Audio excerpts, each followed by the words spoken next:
সমাজবিজ্ঞান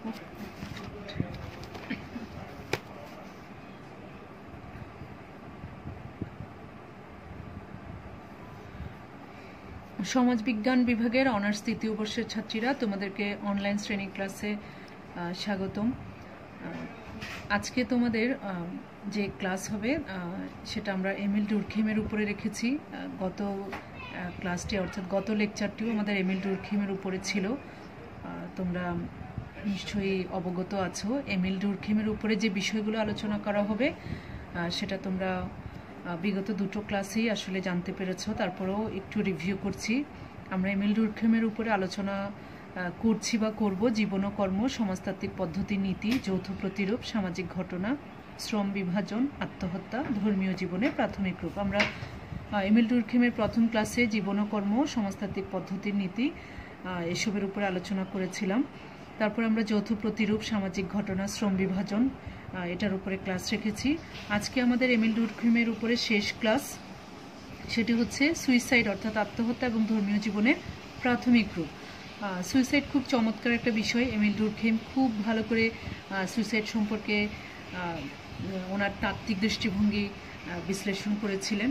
তাহলে আজকে শুরু করা যাক এমিল ডুরখেইমের সুইসাইড অর্থাৎ আত্মহত্যা দিয়ে।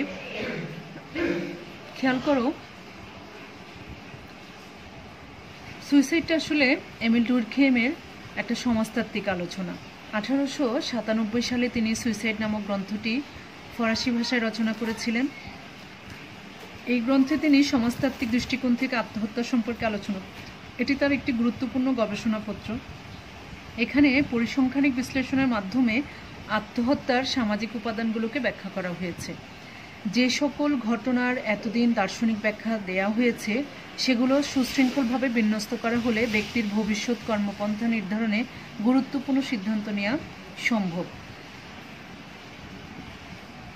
আত্মহত্যা বিষয়টিকে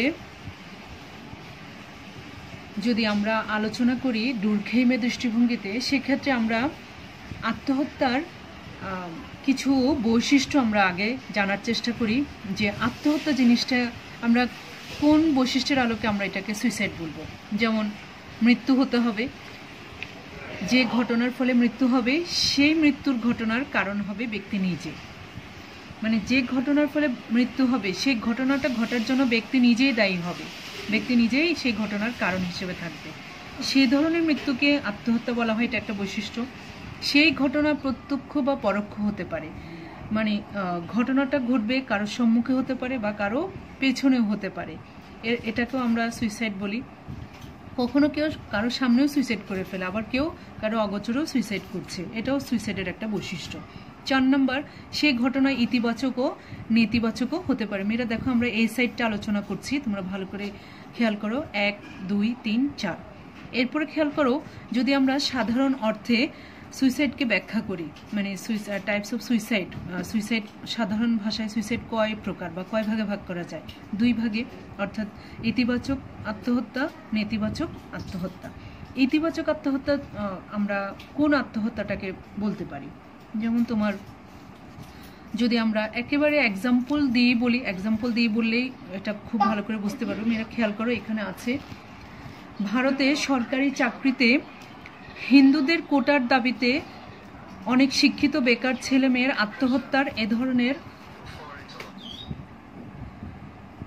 আমি আবার বলছি খেয়াল করো, ভারতে সরকারি চাকরিতে হিন্দুদের কোটার দাবিতে অনেক শিক্ষিত বেকার ছেলে মেয়ের আত্মহত্যার এ ধরনের আত্মহত্যার প্রকৃষ্ট উদাহরণ। অর্থাৎ একটা দেশের কথা বলেছে, ভারত, সেটা বাংলাদেশও হতে পারে। মানে ভারতে সরকারি চাকরির জন্য হিন্দুদের কোটার ব্যবস্থার দাবিতে, যেখানে হিন্দুরা বেশি অগ্রাধিকার পাবে, এ ধরনের একটা কোটার দাবিতে শিক্ষিত বেকার ছেলে মেয়েদের সুইসাইড হয়েছিল। এটা ইতিবাচক আত্মহত্যা, কারণ তারা তাদের চাকরির জন্য একটা কোটা চেয়েছিল, এটা পজিটিভ। তারপর নেতিবাচক আত্মহত্যা কি? যখন কোনো ব্যক্তি মৃত্যু নিশ্চিত এমন পরিস্থিতিতে সউদ্যোগে বাঁচার চেষ্টা করে না এবং পরিণতিতে মৃত্যুবরণ করে, তখন তাকে নেতিবাচক আত্মহত্যা বলে। নেতিবাচক আত্মহত্যা বলে, নেতিবাচক আত্মহত্যা বলে। যেমন এক্সাম্পল মেয়েরা খেয়াল করো, তোমরা দেখতে পাচ্ছ, আমি দেখাচ্ছি। যেমন ক্লাস চলাকালীন অবস্থায় রুমের কোনো অংশে আগুন লাগার কথা শুনলে স্বাভাবিকভাবে সবাই বাঁচার চেষ্টা করবে, তবে কেউ যদি সুযোগ থাকা সত্ত্বেও বাঁচার চেষ্টা না করে এবং মৃত্যুবরণ করে তবে তা নেতিবাচক আত্মহত্যা হিসেবে গণ্য হবে। তো এই ক্ষেত্রে আমরা ডুরখেইম আসলে আত্মহত্যাকে কয় ভাগে ভাগ করেছিল? ডুরখেইম আসলে আত্মহত্যাকে প্রধানত 3 ভাগে ভাগ করেছিল, যদিও আরও এক প্রকার আত্মহত্যার কথা আমরা জানি, আমরা সেটা বলবো। তাহলে দেখা যাক প্রধানত তিনি যে 3 ভাগে ভাগ করেছে সে ভাগগুলো দেখো তোমরা। প্রথমে 1 নম্বর আত্মকেন্দ্রিক আত্মহত্যা।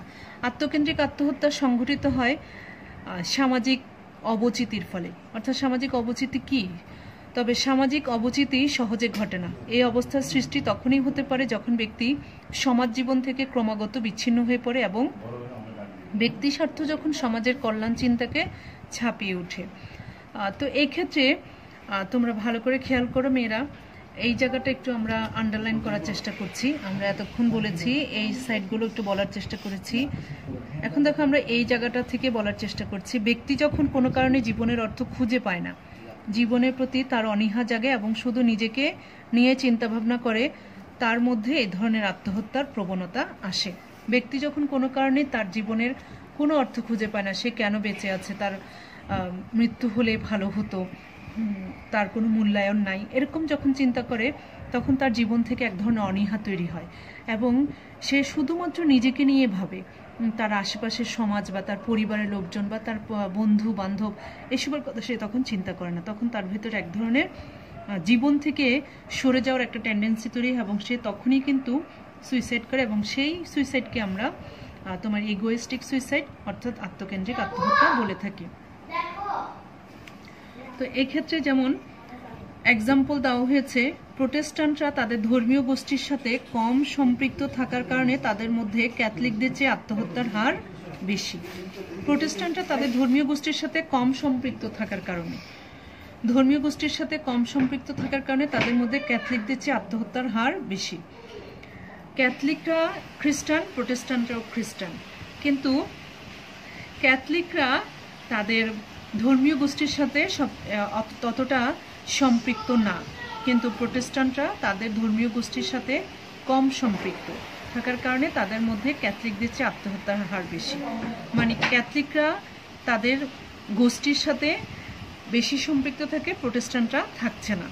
প্রোটেস্ট্যান্টরা সেজন্য নিজেকে নিয়ে সবচেয়ে বেশি ভাবে এবং তাদের ভেতরে এই আত্মকেন্দ্রিক আত্মহত্যাটা দেখা দিয়েছিল। এটা ডুরখেইম গবেষণার মাধ্যমে বের করেছিল। তারপর দেখো 2 নম্বর পরার্থমূলক আত্মহত্যা। আত্মকেন্দ্রিক আত্মহত্যার ঠিক বিপরীতটা হচ্ছে পরার্থমূলক আত্মহত্যা। অর্থাৎ পরার্থমূলক আত্মহত্যা সমাজের কারণে ঘটবে, অর্থাৎ অন্যের কারণে ঘটবে। এখানে ব্যক্তি নিজে কখনো দায়ী থাকবে না। যেমন কেউ যদি তোমার দেশের জন্য মারা যায়, যেমন বাংলাদেশের মুক্তিযুদ্ধে যারা যুদ্ধ করতে গিয়ে মারা গিয়েছে তাদের সেই নিজে আত্মাহুতি দিয়েছে, এই ধরনের আত্মহত্যাকে আমরা পরার্থমূলক আত্মহত্যা বলে থাকি। যেমন তোমরা সবাই প্রীতিলতা পোদ্দার অর্থাৎ মাস্টারদা সূর্য সেনের বোনের কথা শুনেছ। প্রীতিলতা পোদ্দার সে ব্রিটিশ বিরোধী আন্দোলনের সাথে জড়িত ছিল। প্রীতিলতা পোদ্দার ব্রিটিশদের হাত থেকে রক্ষা পাওয়ার জন্য তিনি নিজেকে আত্মাহুতি দিয়েছিলেন। তার সেই আত্মাহুতিকেও সেটা দেশের জন্য দেওয়া হয়েছে এবং ব্রিটিশদের থেকে প্রতিহত করার জন্য দিয়েছিল, অন্যের জন্য করেছে। তাহলে এটাকেও আমরা পরার্থমূলক আত্মহত্যা বলতে পারি। তারপর আরেকটা এক্সাম্পল তোমার সহমরণ, অর্থাৎ একটা সময় ছিল সতীদাহ প্রথা। সতীদাহ প্রথা, স্বামী মারা গেলে তার সাথে সমাজের হিন্দু সমাজের নারীরাও তার হাজব্যান্ডের সাথে তার পতির সাথে পতির চিতায় জীবন্ত পুড়িয়ে মারা হতো। সেটাকে সতীদাহ, মানে হাজব্যান্ড মারা গেলে সতীকেও তার সাথে চলে যেতে হবে, এটাকে সতীদাহ প্রথা। এবং সেখানে কিন্তু সেই হিন্দু বিধবা নারী সে নিজের স্বেচ্ছায় কিন্তু কখনো সহমরণে যায় না তার স্বামীর চিতায়, এটা কিন্তু সমাজের নিয়মের জন্য তাকে বাধ্য করা হয়। তাহলে এখানেও সেই সতীর মৃত্যুটাও কিন্তু আত্মহত্যা এবং সেটা সমাজের জন্যই হয়েছে এবং এটাকে আমরা পরার্থমূলক আত্মহত্যা বলতে পারি। তো পরার্থমূলক আত্মহত্যার কয়টা শ্রেণীবিভাগ রয়েছে তোমরা খেয়াল করো। বাধ্যতামূলক আত্মহত্যা, ঐচ্ছিক আত্মহত্যা, উগ্র প্রকৃতির আত্মহত্যা। এগুলো এই তিনটি কিন্তু পরার্থমূলক আত্মহত্যার ধরন।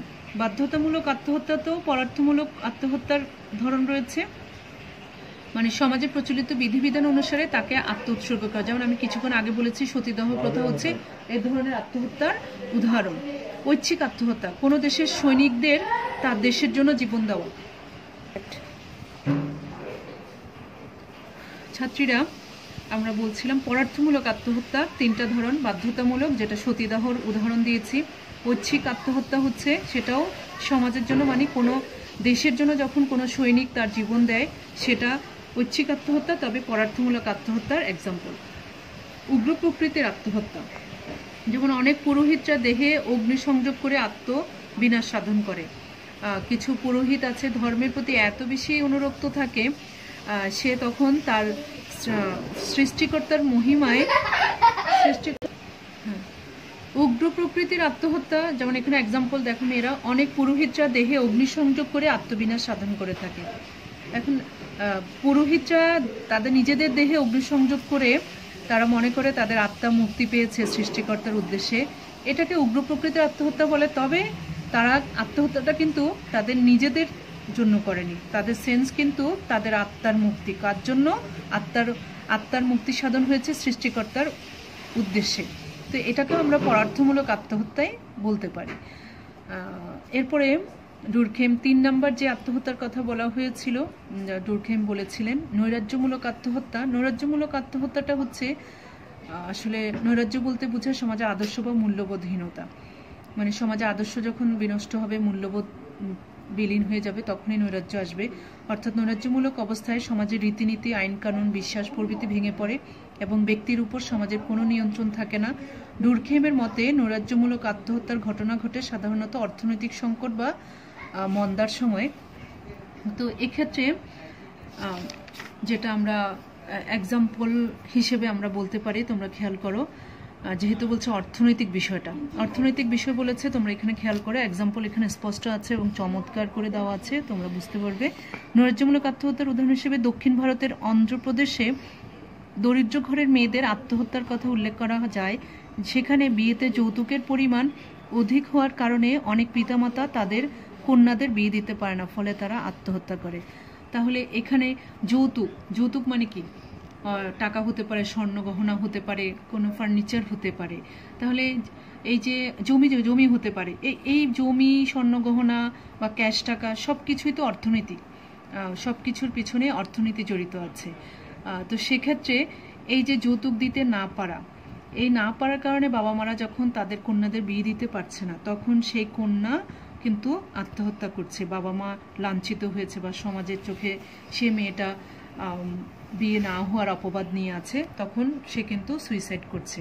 এটাকে আমরা ডুরখেইমের দৃষ্টিতে আমরা নৈরাজ্যমূলক সুইসাইড বলতে পারি। এবং আরও একটি সুইসাইড ডুরখেইম বলেছিল নিয়তিবাদী আত্মহত্যা, ফ্যাটালিস্টিক সুইসাইড বলা হয়। ফ্যাটালিস্টিক সুইসাইড বলতে আসলে যেটা বলা হয়েছে সেটা তোমরা খেয়াল করো, নিয়তিবাদী আত্মহত্যার ক্ষেত্রে অতিরিক্ত নিয়মকানুনের ফলে ব্যক্তি আত্মহত্যা করে থাকে। তোমরা জাস্ট এই কথাটাই ভালো করে মনে রাখবে, নিয়তিবাদী আত্মহত্যার ক্ষেত্রে অতিরিক্ত নিয়মকানুনের ফলে ব্যক্তি আত্মহত্যা করে। এ ধরনের আত্মহত্যা যারা করতে পারে সে ব্যক্তিদেরকে ডুরখেম কিভাবে বর্ণনা করেছে দেখো। উদাহরণস্বরূপ যেটা, কোনো দাসকে তার মালিক কড়া নিয়মকানুনের মধ্যে আবদ্ধ রাখলে কিংবা অত্যাচার করলে যদি সে আত্মহত্যা করে তবে তা নিয়তিবাদী আত্মহত্যা বলে বিবেচিত হবে। যেমন আমাদের সমাজে আছে, এটা তো অনেক আগের একটা এক্সাম্পল, দাস ব্যবস্থায়। এখন আমাদের অনেক গৃহ পরিচারিকা, মানে যারা কারো বাসায় অ্যাসিস্ট্যান্ট হিসেবে আছে বা কাজ করছে কারো বাসায়, অনেক সময় সে কাজের মানুষকে এত বেশি অত্যাচার করে, অনেক সময় সে তার অত্যাচার থেকে রক্ষা পাওয়ার জন্য সে সুইসাইড করছে। আবার এরকমও হতে পারে একজন হাজব্যান্ড তার ওয়াইফকে খুব বেশি অত্যাচার করে থাকে, শারীরিক অত্যাচার করে থাকে, মানসিক অত্যাচার করে থাকে। অনেক সময় হাজব্যান্ডের সে অত্যাচার থেকে রক্ষা পাওয়ার জন্য অনেক সময় সুইসাইড হয়ে যায়। তো এটাকে আমরা আসলে নিয়তিবাদী আত্মহত্যা বলতে পারি। তো এই ক্ষেত্রে আমরা যে 3 প্রকার আত্মহত্যার এক্সাম্পল দিলাম, এই আত্মহত্যাগুলো তোমার বিভিন্ন কারণে হয়ে থাকে, মনস্তাত্ত্বিক কারণ, সমাজতাত্ত্বিক কারণ, এসব কারণে অনেক সময় হয়ে থাকে। সমাজের কারণেও আত্মহত্যা হয় বা কোনো ব্যক্তি তার মানসিক ভারসাম্যহীন অবস্থা থেকেও অনেক সময় আত্মহত্যা হয়ে থাকে। তো এখন আমরা ছাত্রীরা আমরা সুইসাইডের ধরন আলোচনা করলাম, এক্সাম্পলও দেওয়া হলো। এখন আমরা আমাদের ডুরখেইমের শেষ টপিকস ধর্মীয় জীবনের প্রাথমিক রূপ, অর্থাৎ ডুরখেম তার গবেষণার অনেক অংশ জুড়ে ধর্ম নিয়ে গবেষণা করেছিল। মানুষের জীবনের প্রথম দিকে, মানব সমাজের প্রথম দিকে ধর্মের রূপটা কেমন ছিল, ধর্ম সম্পর্কে মানুষের দৃষ্টিভঙ্গি কেমন ছিল, সে বিষয়ে তিনি জানার চেষ্টা করেছিল এবং তিনি একরকম ব্যাখ্যাও দিয়েছে, তত্ত্ব দাঁড় করিয়েছিল। আসো আমরা সেটা সম্পর্কে বলি। খেয়াল করে আমরা এখানে প্রথমে আলোচনা করছি। সমাজবিজ্ঞানী ডুরখেম আসলে ধর্ম সংক্রান্ত সমাজবিজ্ঞানের অন্যতম প্রতিষ্ঠাতা। তার the elementary forms of religious life হলো তার সর্বশেষ গ্রন্থ, যা 1912 সালে প্রকাশিত হয়। গ্রন্থটিকে বলা হয় ডুরখেমের সর্বাধিক পরিপূর্ণ পরিণত চিন্তার প্রতিফলন। সবচেয়ে গুরুত্বপূর্ণ, কারণ তিনি বিভিন্ন ধর্ম নিয়ে কিন্তু গভীর থেকে তিনি গবেষণা করেছিল। এই গ্রন্থে যৌথ উপাদানের উপর গুরুত্ব আরোপ করা হয়। ধর্মীয় আচার অনুষ্ঠানাদির ভূমিকাও সমাজের সদস্যদের উপর নৈতিক শ্রেষ্ঠত্বকে দৃঢ়ভাবে ঘোষণা করে। তারপরে যে বিষয়টা গুরুত্বপূর্ণ সেটা হচ্ছে, খেয়াল করে এখানে সাধারণ অর্থে তিনি আসলে ধর্মের কথা বলতে গিয়ে তিনি কি বলেছিল, অতিপ্রাকৃত সত্তা ও রহস্যাবৃত শক্তিতে বিশ্বাস হলো ধর্মের মূল কথা। অতিপ্রাকৃত সত্তাকেই তিনি ধর্মের মূল কথা বলেছে। এই বিশ্বাসের উপর নির্ভর করে মানুষ তোমার সত্তা ও শক্তির প্রতি শ্রদ্ধা প্রদর্শন করেন। মানুষের ভয় ভীতি এর সাথে জড়িত। এছাড়া এই সমস্ত সত্তা ও শক্তিকে তুষ্ট করার জন্য মানুষ বিভিন্ন পূজা অর্চনায় প্রবৃত্ত হয়। অন্যদিকে সমাজবিজ্ঞানীরা মনে করেন ধর্ম কতগুলো সামাজিক আচার অনুষ্ঠানের মধ্য দিয়ে উৎপত্তি লাভ করেছে। তো এই ক্ষেত্রে সমাজবিজ্ঞানীরা মনে করছে সামাজিক আচার অনুষ্ঠানই হচ্ছে ধর্ম, অর্থাৎ সমাজ থেকে ধর্মের উৎপত্তি। কিন্তু সমাজবিজ্ঞানীদের বাহিরে যারা চিন্তা করে, সাধারণ দৃষ্টিভঙ্গির যারা, তারা চিন্তা করছে আসলে ধর্ম হচ্ছে অতি প্রাকৃতে বিশ্বাস, অতি প্রাকৃতে বিশ্বাসটাই হচ্ছে ধর্ম। কিন্তু সমাজবিজ্ঞানীরা, যেহেতু ডুরখেম একজন সমাজবিজ্ঞানী ছিলেন, তিনি তার মতো করে অনেক সমাজবিজ্ঞানী মনে করতেন যে ধর্ম হচ্ছে কিছু আচার অনুষ্ঠান। এরপরে খেয়াল করো, ডুরখেমের মতে ধর্ম হলো একটি সামাজিক প্রতিষ্ঠান, এটি একটি সামাজিক ঘটনা বটে যা মানুষের জীবনের অনেকাংশ জুড়ে আছে। ধর্ম হলো পবিত্র বস্তু সম্পর্কিত কতগুলো বিশ্বাস ও প্রথার সমষ্টি। তার মতে সংগঠন ছাড়া ধর্ম গড়ে উঠতে পারে না। যেমন খ্রিস্ট ধর্মও রয়েছে, ধর্মে রয়েছে চার্চ, যাকে একটি যৌথ প্রতিষ্ঠান বা সংগঠন বলা যায়। চার্চকে কেন্দ্র করে খ্রিস্টান ধর্মের সবকিছু। অন্যভাবে বলা যায় ধর্ম হলো কতগুলো বিশ্বাস ও আচরণের পারস্পরিক নির্ভরশীল ব্যবস্থা। ডুরখেমের মতে প্রথমে ধর্মের ধারণা পবিত্র বলে স্বীকার করে নেওয়া হয়, পরে এই বিশ্বাসের ধারণা গোষ্ঠীর সাথে যুক্ত হয় এবং শেষে এসব ধারণা যা কম বেশি যুক্তিপূর্ণ তা বস্তু থেকে বিশ্বাসের দিকে অগ্রসর হয়। এই বিশ্বাস ও আচার আচরণ পবিত্র কিছু বিষয় সম্পর্কে হয়। এখন ধর্মের কাজটা কি, ডুরখেম সেটা ব্যাখ্যা করার চেষ্টা করেছিল। ডুরখেমের মতে ধর্ম হলো কোনো পবিত্র বিষয় সম্পর্কে বিশ্বাস এবং আচার আচরণে পারস্পরিক নির্ভরশীল ব্যবস্থা, যা একদল মানুষকে গির্জার মাধ্যমে একটি নৈতিক সম্প্রদায় হিসেবে ঐক্যবদ্ধ করে। অর্থাৎ গির্জায় একজন প্রধান থাকবে, সেই প্রধান কিছু নিয়মকানুন বলে দিবে এবং সেই নিয়মকানুন অনুযায়ী যারা চার্চে আসবে তারা সেভাবেই চলবে। একদল মানুষকে বলা হচ্ছে যা একদল মানুষকে গির্জার মাধ্যমে একটি নৈতিক সম্প্রদায় হিসেবে ঐক্যবদ্ধ করে। ধর্ম সমাজের সৃষ্টি, আর তাই ধর্মের মাধ্যমে সমগ্র সমাজ প্রতিফলিত হয়। সমাজের ভালো মন্দ সবকিছুই ধর্মের ভেতর দিয়ে প্রতিবিম্বিত হয়। ধর্ম ছাড়া মানুষের সমাজ আসলে অকল্পনীয়। ধর্ম সামাজিক সংহতি ব্যক্তির পারস্পরিক সম্পর্ক সৌহার্দ্যপূর্ণ রাখতে সবসময় সাহায্য করে। এরপরে খেয়াল করো, আমরা অন্য একটা পেজে এসেছি। ডুরখেমের ভাষায় পৃথিবীর যাবতীয় সামাজিক ঘটনাবলীকে দুই ভাগে বিভক্ত করা যায়। তিনি মনে করেন প্রত্যেক সমাজে পবিত্র এবং অপবিত্র বলে দুটো বিষয় রয়েছে। পবিত্র অপবিত্র দুটো বিষয় নির্ভর করে ব্যক্তিগত মনন চিন্তার উপর।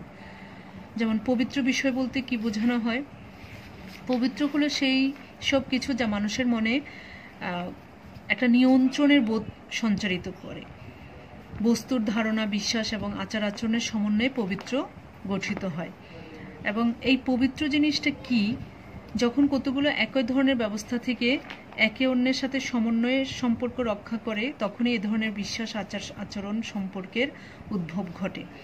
এক্ষেত্রে যেমন আমরা দেখি যে হিন্দু সম্প্রদায় অথবা হিন্দু ধর্মেও এক ধরনের আচার অনুষ্ঠান আছে, খ্রিস্টান ধর্মে আছে, বৌদ্ধ ধর্মে আছে, মুসলিম ধর্মে আছে। একটা আচার অনুষ্ঠানের মধ্য দিয়ে একটা সম্প্রদায়ের মানুষ সবাই কিন্তু একসাথে তাদের ঐক্যমত পোষণ করে। যেমন তোমার দুর্গা পূজা, লক্ষ্মী পূজা, কালী পূজা, এই ধরনের পূজায় সব হিন্দু সম্প্রদায়ের মানুষরা বিভিন্ন মন্দিরে একসাথে তাদের ঐক্য প্রকাশ করে। ঠিক তেমনি তোমার ইসলাম ধর্মের মুসলিম সম্প্রদায়ের মাঝে বিভিন্ন উৎসব অনুষ্ঠানে, যেমন ঈদ উল ফিতর, ঈদ উল আজহাতে সবাই একসাথে ঈদের জামাতে একসাথে ঈদের নামাজ আদায় করতে আসে। এটার মধ্য দিয়ে তারা মুসলিম সম্প্রদায়রা তাদের ঐক্যমত পোষণ করছে সৃষ্টিকর্তার প্রতি। তো এই জিনিসটা হচ্ছে তোমার পবিত্র।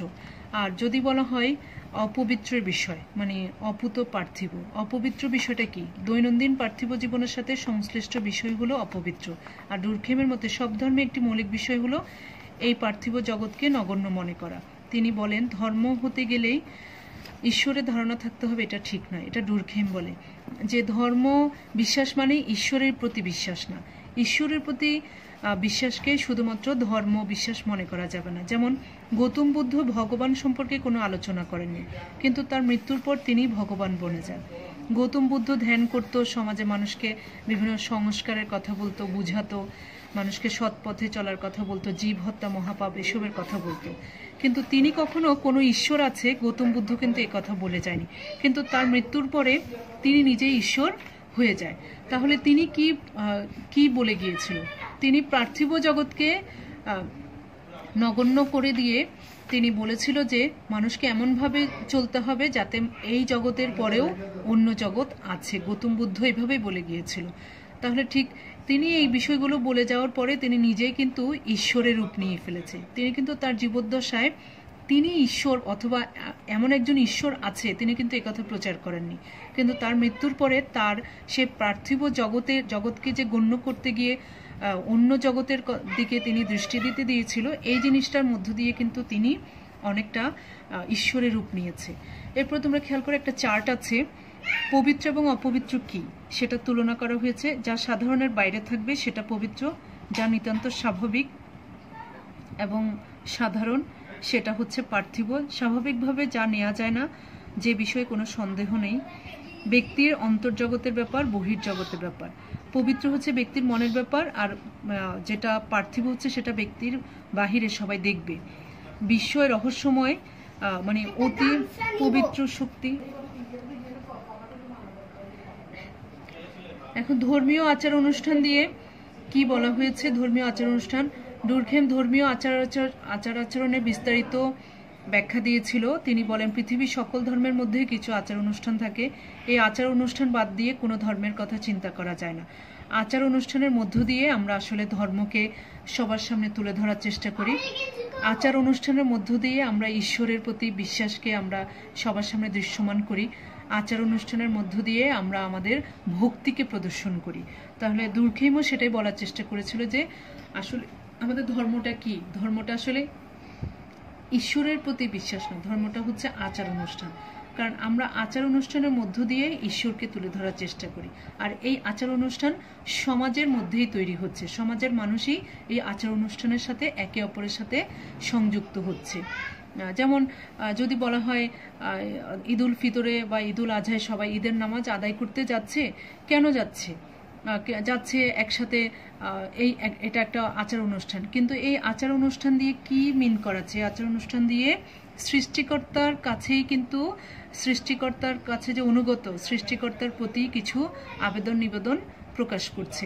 তাহলে ডুরখেম যেটা বলতে চেয়েছে যে ধর্ম শুধুমাত্র ঈশ্বরের প্রতি বিশ্বাস না, ধর্ম হচ্ছে সমাজের তৈরি এবং কিছু আচার অনুষ্ঠানের পালনের মধ্য দিয়ে আমরা ধর্মের কথা চিন্তা করি।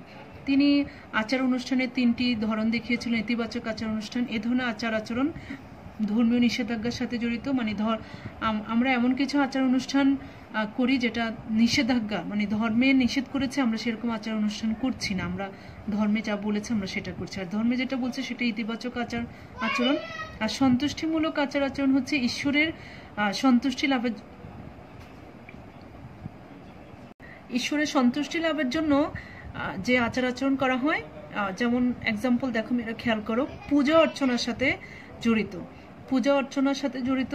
যেমন পূজা কেন করছি? ঈশ্বরের সান্নিধ্য লাভ করার জন্যই তো, তাই না? ঈশ্বর সন্তুষ্ট হবে, তাহলে এটা এক ধরনের আচার অনুষ্ঠান। কিন্তু আমাদের খেয়াল করতে হবে এই সকল আচার অনুষ্ঠান আমরা কোথায় করছি? আমরা সমাজের ভেতরেই করছি, সমাজের সকল মানুষ করছি।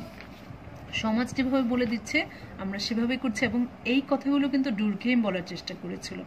তাহলে আমরা এখানে ধর্মীয় জীবনের মানে ধর্মটা জীবনে কিভাবে এসেছে, ডুরখেইম কিভাবে দেখানোর চেষ্টা করেছে। ডুরখেইম ধর্মকে দুই ভাগে ভাগ করেছিল, পবিত্র এবং পার্থিব। পবিত্র বিষয়টা হচ্ছে মনের বিষয়, এবং পার্থিব হচ্ছে যেটা দৃশ্যমান। আর কিছু আচার অনুষ্ঠানের মধ্য দিয়ে ধর্মকে ব্যাখ্যা করার চেষ্টা করেছে। তিনি স্পষ্টই বলেছে যে ধর্ম হচ্ছে সমাজের তৈরি, এবং ধর্ম হচ্ছে আমাদের কিছু আমাদের আচার অনুষ্ঠানের মধ্য দিয়ে আমরা আমাদের ধর্মকে দেখানোর চেষ্টা করছি। এবং এটা অতি প্রাকৃতিক বিশ্বাস শুধু নয়, এটা আমাদের সমাজ থেকে তৈরি হয়েছে। এটাই ছিল ডুরখেইমের একেবারে মূল কথা। আজকে আমরা এখানে শেষ করছি আমাদের এমএল ডুরখেইমের উপর আলোচনা। আমরা আগামীতে অন্য কোনো সমাজ বিজ্ঞানীর উপর আলোচনা করব। তাহলে এখানেই ক্লাস শেষ করছি। সবাই ভালো থাকবে। আল্লাহ হাফেজ।